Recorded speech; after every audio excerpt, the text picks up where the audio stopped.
오늘 우리에게 주신 하나님의 말씀은 창세기 45장 7절에서 8절 말씀입니다.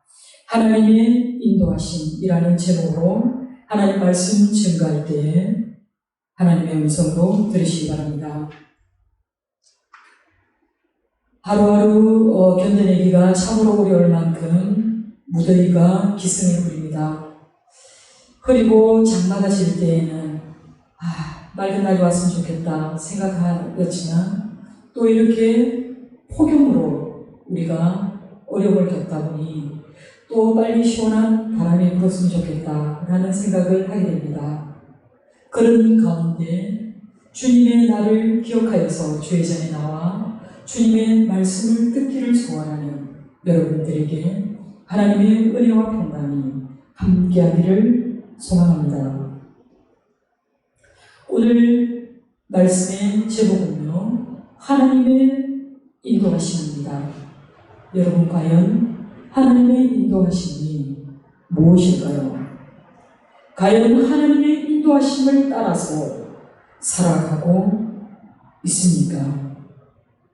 인생의 순간순간마다 나와 함께 하시는 하나님, 그리고 나와 동행하시는 삶을 여러분 경험하고 있습니까? 혹시 나의 눈이 어두워서 나와 함께 하시는 그 하나님의 현존을 보지 못하고 있지는 않습니까? 나의 귀가 어두워서 하나님이 내게 들려주시는 그 음성을 내가 놓치고 있지는 않습니까? 내 마음이 돌짝밭 같아서 내 마음에 가시덤불이 너무나 많아서 주님의 말씀이 깃들 자리가 없을 때 우리는 어떻게 해야 할까요? 여러분은 신앙생활을 무엇이라고 생각합니까? 각 개인에 따라서 다르겠지만 내가 주님을 나의 주님으로 고백하던 그날부터 우리의 믿음의 여정은 시작되었고, 그리고 우리의 호흡이 멎는 그 순간까지 우리는 이 믿음의 길을 멈출 수 없습니다. 우리의 소망은 분명히 있고 또 그것은 선명한데 우리가 이 믿음의 길을 가는 이 중간길은 참으로 어렵고 때로는 너무 버겁다는 것이 사실입니다. 서정주 시인의 국화 옆에서라는 시가 있습니다. 여러분 잘 아실 텐데요. 한 송이 국화꽃을 피우기 위해 봄부터 소쩍새는 그렇게 울었나 보다. 한 송이 국화꽃을 피우기 위해 천부는 문구름 속에서 그렇게 울었나 보다. 그립고 아쉬움에 가슴 졸던 먼 젊음의 뒤안길에서 이제는 돌아와 거울 앞에 선 내 눈이 같이 생긴 꽃이여, 노란 내 꽃잎이 피려고 간밤에 무소리가 저리 내리고 내게는 잠이 오지 않았나 보다 라는 시였습니다. 이 한 송이 국화도 이렇게 노랗고 하얀 꽃을 피우기 위해서 봄, 여름, 가을, 겨울을 오롯이 견뎌오는데, 그래서 마침내 내 누님을 닮은 한 송이 꽃으로, 그리고 성숙한 여인의 모습으로 피어났다고 시인은 말하고 있는데, 우리의 신앙생활도 이 믿음의 여정도 이렇지 않을까 생각해 보입니다. 사랑하는 성도 여러분, 이처럼 한 송이 꽃도 곱고 향기로운 꽃으로 성숙하기까지 우리 하나님께서 가꾸시고 또 키우시고 지켜내시는데, 우리의 신앙도 우리의 믿음도 든든히 야무로 가기까지 어찌 봄, 여름, 가을, 겨울이라는 연단의 시간이 있지 않겠습니까? 구약 창세기는요, 아담 이후로 7명의 의미 있는 인물들의 실제적인 삶을 우리에게 소개하고 있습니다. 우리는 이들의 삶의 여정에서 그들이 어떻게 연단되고 또 어떻게 자기만의 믿음을 갖추게 되었는지를 알 수 있습니다. 먼저 가인보다 더 나은 제사를 드렸던 아벨은 믿음을 통한 구속이 어떤 것인가를 보여주고 있습니다. 그리고 하나님과 동행하는 삶을 살았기에 죽음을 맛보지 않고 하늘로 들려 올라갔던 에녹을 통해서 믿음의 동행이 무엇인지를 우리에게 알려줍니다. 그리고 믿음으로 방주를 지어놓고 다른 사람들에게 방주 안으로 들어올 것을 권고한 노아는 믿음의 증거가 어떤 결과를 가져다 주는지를 우리에게 잘 설명해 주고 있습니다. 그리고 네 번째 인물은 바로 아브라함입니다. 그는 극복하기 어려웠던 온갖 장애에 직면하면서도 그는 철저하게 하나님을 신뢰하였습니다. 그는 하나님을 철저하게 믿었기 때문에 하나님은 그를 의로 여기시고 그 믿음을 통하여 하나님은 그가 믿음의 조상으로 서갈 수 있도록 견인하셨습니다. 우리는 아브라함을 통해서 믿음의 조상으로 세워져 가는 그 한 사람의 믿음의 여정을 보게 됩니다. 그리고 땅에 있는 아버지와 하늘에 계신 아버지께 온전하게 순복하였던 삶을 사는 그 이삭을 통해서 우리는 믿음의 인내를, 또 극도로 굴곡진 삶을 살았던 야곱을 통해서 믿음의 훈련이 어떤 것인가를 우리는 보게 됩니다. 그리고 마지막으로 요셉을 통해서 창세기는 믿음에 대한 두 가지 측면을 강조하고 있는데요.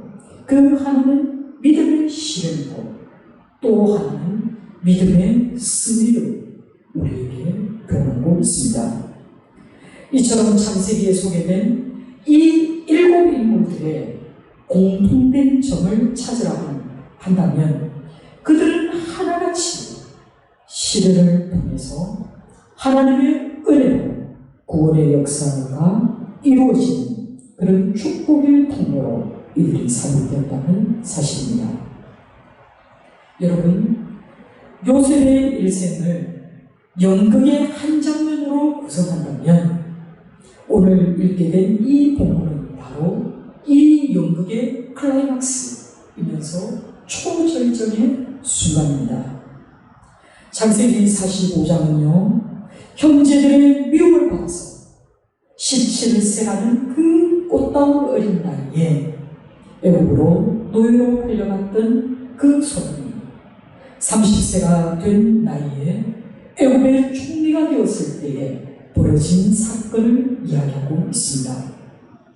대기근의 때를 맞아서 곡식을 구하기 위해 애굽으로 들어온 그들의 형제를 극적으로 만나게 된 순간이 바로 오늘의 본문입니다.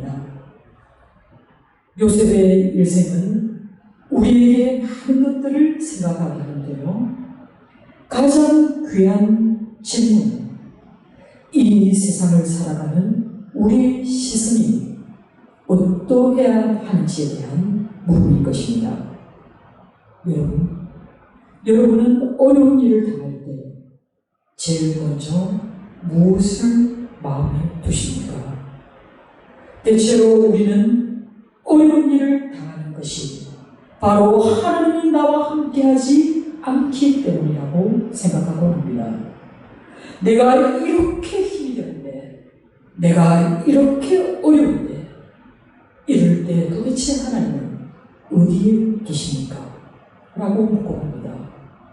그리고 고통 가운데 울부짖을 때 어째서 내게 이런 고통을 안기시는지, 그리고 이 고통을 면하게 해달라고 내가 이렇게 울부짖고 기도함에도 불구하고 하나님은 왜 나의 기도에 응답하지 않으시는지, 과연 하나님은 살아계시나 한지 의문을 품기도 하고, 또 하나님의 이름을 부르며 절규하기도 하고, 또 하나님의 이름을 붙들고 쓰러지기도 합니다.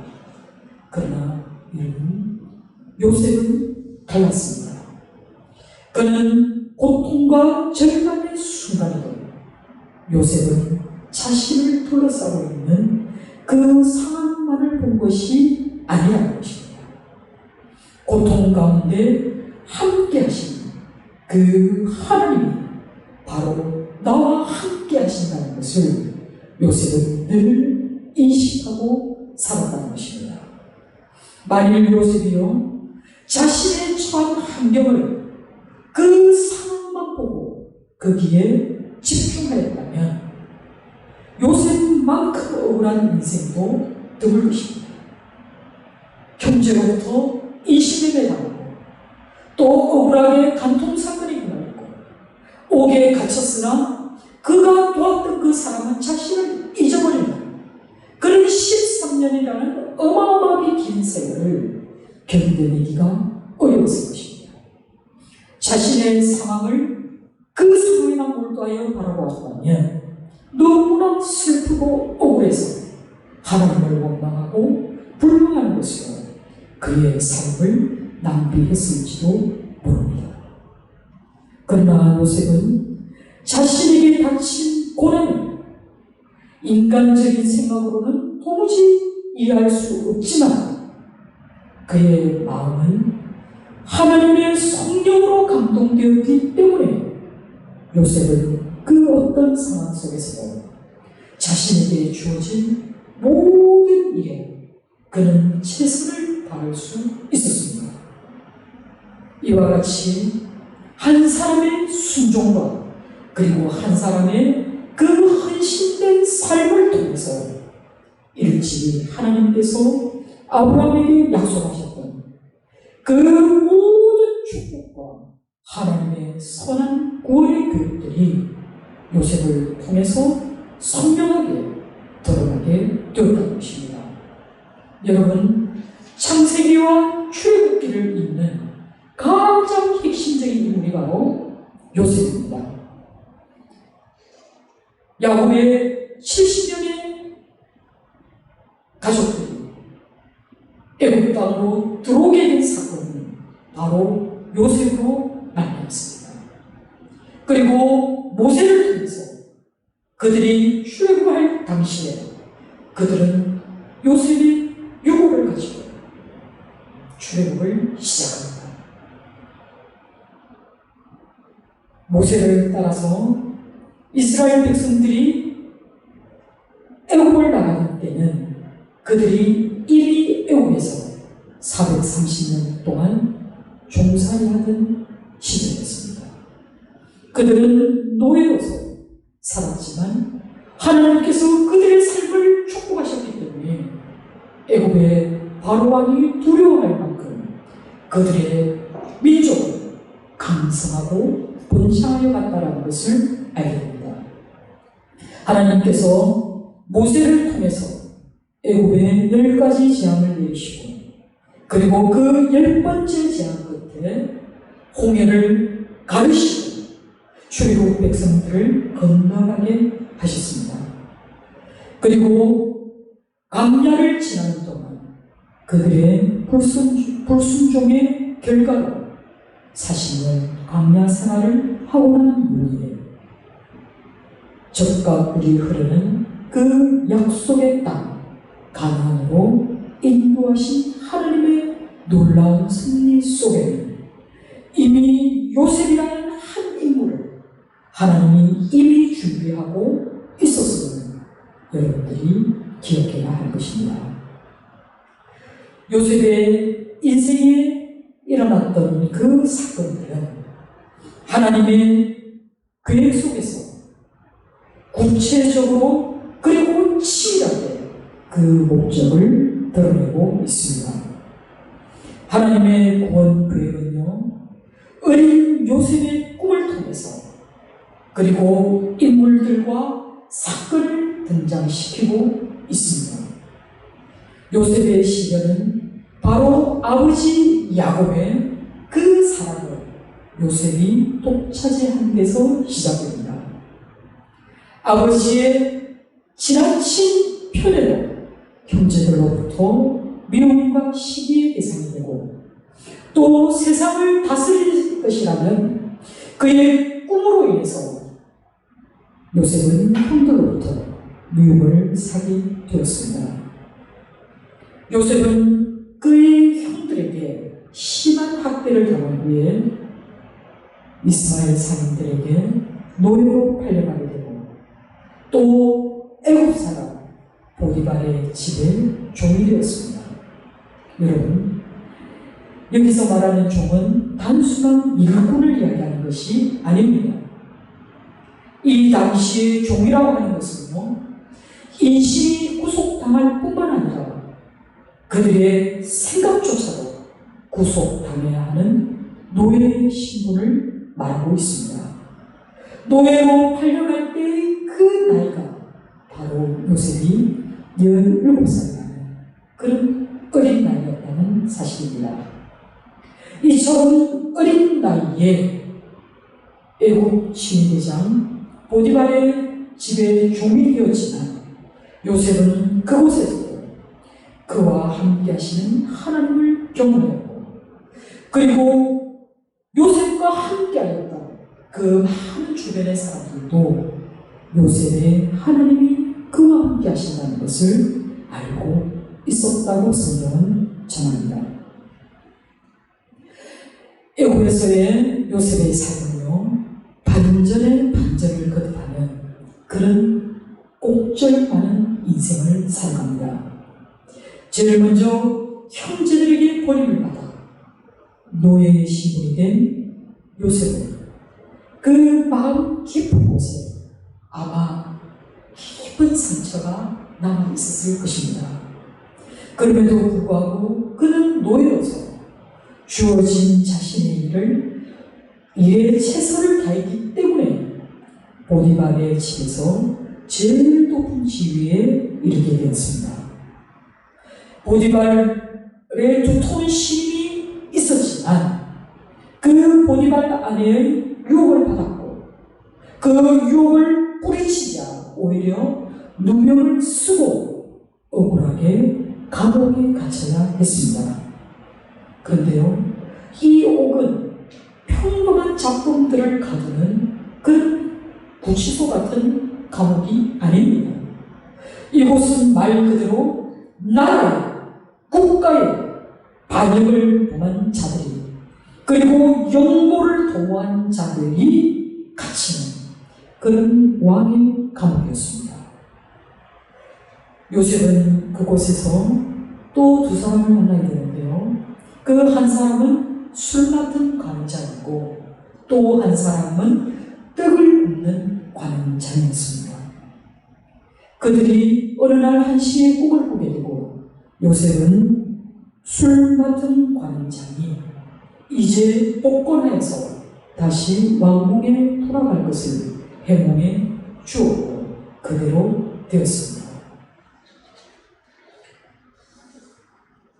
요셉은 그가 출소할 때에 자기를 꼭 기억해달라고 부탁하였지만 술 맡은 관원장은 감옥을 나가자 요셉을 까맣게 잊어버렸습니다. 그렇게 꼼짝없이 요셉은 감옥에서 3년이라는 긴 세월을 보내야 했습니다. 그런데요, 요셉의 이런 연속적인 시련 속에서 우리는 요셉의 삶을 성경은 어떻게 기록하고 있는지 살펴보게 되는데요. 창세기 39장 2절에는 요셉을 가리켜 여호와께서 요셉과 함께 하시고 그가 형통한 자가 되었다라고 증언하고 있습니다. 어떻게 이렇게 거친 인생이 하나님 앞에 형통한 자의 삶이라고 평가할 수 있을까요? 그리고 39장 6절 하반절에는 요셉은 용모가 빼어나고 아름다웠다라 라고 기록하고 있습니다. 여러분, 이게 상식적으로 이해가 됩니까? 요셉이 고난 중에도 형통함의 복을 누리고 또 그 어려운 가운데서도 그의 드러난 모습이 아름다웠다는 것은 우리에게 무엇을 말해주고 있을까요? 그것은 바로 요셉은 하나님의 영이 그 마음에 살아서 역사하셨기 때문이고, 그리고 요셉은 늘 하나님의 인도하심을 따라서 살아가는 사람이었기 때문에 그의 삶은 하나님이 함께 하시는 그런 형통함의 복을 누리는 삶이 되었습니다. 그리고 그 어떤 상황 속에서도 그의 마음에서 바라는 그 성령의 충만함을 얼굴로 토론하기 때문에 그런 사람들 앞에 용모가 피어나고 아름다운 모습으로 살 수 있었던 것입니다. 사랑하는 성도 여러분, 하나님의 성령으로 감동된 사람, 하나님 앞에서라는 믿음이 있기 때문에 그 어떤 유혹에서도 흔들리지 않습니다. 그리고 그 어떤 시련이 닥칠 때도 믿음을 잃지 않는다는 것을 요셉의 생애가 우리에게 증명해 주고 있다는 것을 여러분 기억하시기 바랍니다.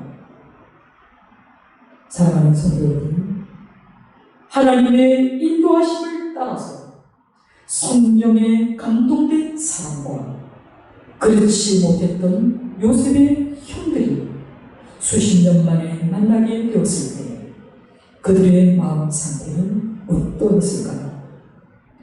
공물을 구하러 간 곳에서 마주한 그 애굽의 주인과 자기들이 미워하면서 노예로 팔았던 동생 요셉임을 알게 되었을 때, 그리고 그 요셉이 가까이 오라고 그들 형들을 불렀을 때 요셉의 형들은 굉장한 두려움을 느꼈습니다. 이들이 잊고 살고 싶었던 그 장면들이 이제 주마등처럼 지나갔을 것입니다. 요셉에게 가했던 그 폭력적인 행동들이 너무나 뚜렷하게 떠올라서 그들은 심히 근심하고 후회했습니다. 그들은 여전히 자신들이 처한 상황만을 보았기 때문에 요셉의 마음에 있는 그 진정한 용서와 화해를 온전히 누리며 살아갈 수 없었습니다. 그들의 두려움은요, 바로 아버지 야곱이 죽은 후에 그대로 드러나게 됩니다.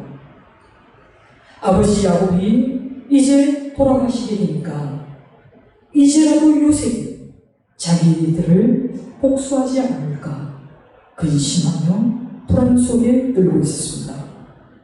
그러나 요셉은 그들의 형에게 복수할 마음이 전혀 없었습니다. 요셉은 형제들과 상봉하는 바로 그 순간에 자신의 삶을 돌아보았습니다. 그리고 요셉은 말할 수 없는 그 놀라운 은혜를 깨닫고 그는 생각했습니다. 자신의 삶이 고통인 줄 알았는데 이제 형제들을 만나고 보니까 이 모든 일들이 바로 하나님께서 처음부터 바로 이 순간까지 예비하시고 계획하셨다는 것을 알게 되었습니다. 요셉은 자신의 삶이 생명을 살리시고 보존하시려는 하나님의 선한 계획 속에 있었음을 깨닫고 오히려 두려움에 떨고 있는 자기의 형제들을 위로하고 또 그들을 긍휼히 여겼습니다.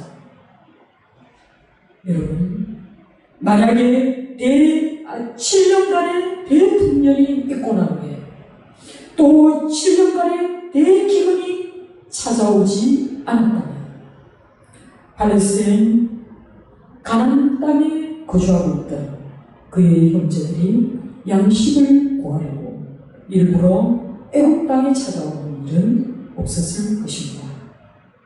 7년 동안 계속된 기근이 이제 겨우 2년이 지난 상태입니다. 앞으로 닥쳐올 그 5년의 그 끔찍한 시간들을 양식 없이 또 어디에서도 양식을 구할 수 없었다면 생명을 보존할 사람이 어디에 있었겠습니까? 이 어마무시한 대기근을 통해서 요셉이 애굽의 총리의 자리에 있지 않았다면 어떻게 야곱의 가족 70명이 애굽 땅에 거주하며 그리고 정착하는 그런 기적이 일어났겠습니까? 여러분, 이것이 바로 하나님이 하시는 일의 방법입니다. 하나님은 우리가 생각할 때는 도무지 이해할 수 없는 그런 대기근이라는 방법을 통해서 요셉이 그의 가족을 만날 수 있도록 하셨다. 또 그 만남의 과정을 통해서 요셉은 자신의 삶 속에 감추어진 하나님의 그 놀라운 구원의 계획을 깨달았다는 것을 알 수 있습니다. 아이러니하게도요, 이 대기근은 바로 하나님의 심판이 아니라 생명을 구원하시려고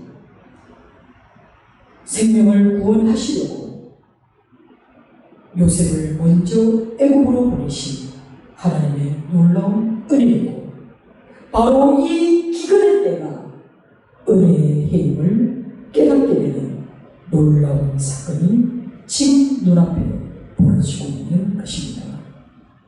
그렇기 때문에 45장 5절 말씀에서 요셉은 이렇게 말합니다. 당신들이 나를 이곳에 팔았다고 해서 근심하지 마소서, 한탄하지 마소서. 하나님이 생명을 구원하시려고 나를 당신들보다 먼저 보내셨나이다 라고 말합니다. 사랑하는 성도 여러분, 하나님이 우리에게 주신 모든 시련, 생명을 구원하시는 하나님의 원대한 꿈입니다. 하나님의 본심은 심판과 멸망이 아니라 구원과 생명인 줄을 믿으시기 바랍니다. 하나님은 생명을 구원하시는 일에 바로 저와 여러분을 사용하기 원하십니다. 그래서 우리가 믿음의 연단을 통해서 우리가 이 믿음의 여정을 가는 동안 끊임없이 훈련하게 하시고 또 끊임없이 준비시키시고 계신다는 것을 기억해야 할 것입니다. 이 사실을 아는 사람만이 자신의 상황에 매몰되지 않습니다. 이와 같은 상황들을 만날 때마다 우리의 시선을 하나님의 구원에 둔다면 우리는 하나님의 축복 안에 있는 사람들이 될 줄 믿습니다. 이 사람은 하나님이 나를 이 땅에 보낸 이유를 알기 때문에 겸손한 마음으로 그리고 순종하는 마음으로 모든 것을 이겨냅니다. 그리고 하나님의 때를 잠잠히 기다릴 줄 아는 사람이 됩니다. 그렇기 때문에 비로소 요셉은 본문 7절에 하나님이 큰 구원으로 당신들의 생명을 보존하고 당신들의 후손을 세상에 두시려고 나를 당신들보다 먼저 보내셨다 라고 말하며 그 형제들을 위로합니다. 하나님은 이미 아브라함을 통해서 내가 장차 너를 통하여 큰 민족을 이룰 것이다 약속해 주셨습니다.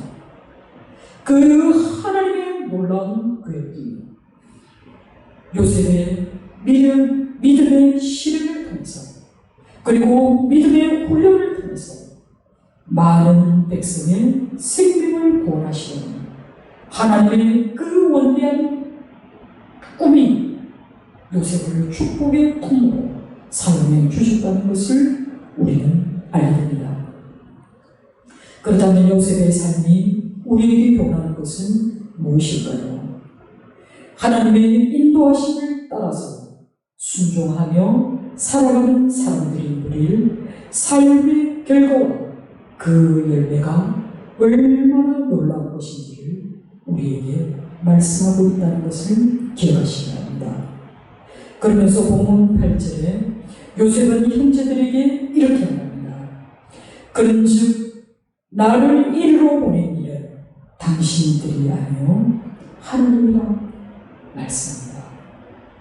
여러분, 요셉은 자신이 하나님 섭리 안에 있음을 알고 있었기 때문에 그는 모든 일 가운데에서 열심을 다할 수 있었습니다.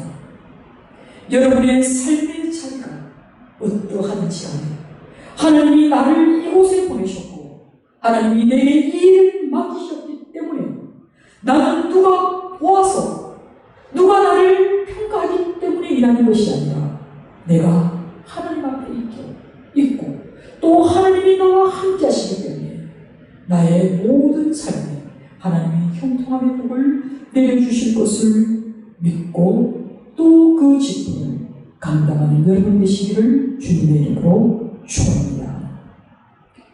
하나님의 선한 뜻 안에 이루어져갈 자신의 삶을 깨달은 요셉은 형제들과 화해하고 또 그 형제들을 용서할 수 있었습니다. 사랑하는 성도 여러분, 여러분의 삶 속에 도무지 이해되어지지 않는 일들이 벌어지고 있다 하더라도 여러분 하나님의 선하심을 믿으시기 바랍니다. 우리 하나님은 선하시고 우리는 하나님의 그 선한 섭리 속에 있는 존재들이기 때문에 하나님은 반드시 하나님의 때에 우리의 소원을 이루어 주실 것입니다. 우리를 소원의 항구로 순적하게 인도해 주실 그 하나님의 놀라운 계획이 우리 가운데 있음을 믿으시고 우리의 맡은 자리에서 여러분과 관계하는 모든 관계 속에서 요셉처럼 아름다운 그리고 하나님이 함께하는 그런 사람을 인정받는 성도 여러분 다 되시기를 주님의 이름으로 축원합니다. 마치 요셉이나 다윗이나 욥이 고통 중에서도 하나님이 함께 계심을 믿었기 때문에 자신들의 삶을 달리 볼 수 있었던 것처럼 우리 모두도 지금 다 어려운 시절을 지나가고 있습니다. 그러나 자신의 삶을 믿음으로 바라보는 사람들만이 성숙한 거룩한 그리스도인으로 살아갈 줄 믿습니다. 믿음은 바라는 것들의 실상이고 보이지 않는 것들의 증거라고 말씀하였으니 여러분, 이 믿음의 여정에서 반드시 소망을 품고 이 길을 멈추지 말고 지속적으로 걷고 또 걸어가는 순전한 교회 모든 성도님들 다 되시기를 주님의 이름으로 축원합니다. 기도하겠습니다.